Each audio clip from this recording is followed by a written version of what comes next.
So जेव्हा आपण tiger estimation किंवा वाघांची मोजणी होते दर 4 वर्षांनी, तेव्हा कॅमेरे लावले जातात आणि हा रस्ता असेल समजा तर रस्त्याच्या ह्या बाजूला एक आणि ह्या बाजूला एक कॅमेरा लावला जातो.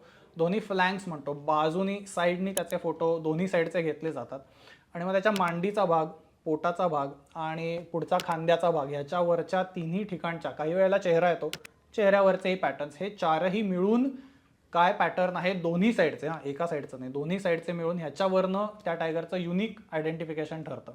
मी आता सह्याद्रीमध्ये 4 वाघांना नावं दिलेली, तो ऐकला असशील, परवा एक्झॅक्टली.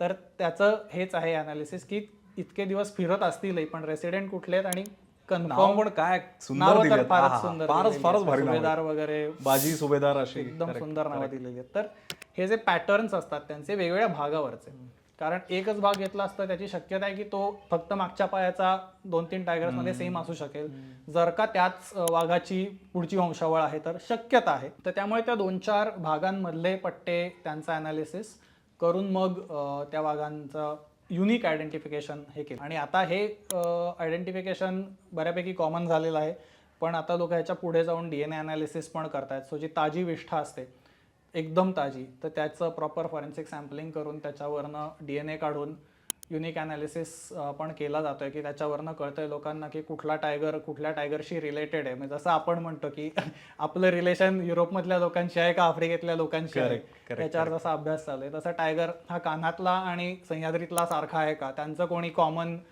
आहे का, तर DNA आता बऱ्यापैकी व्हायला लागलाय.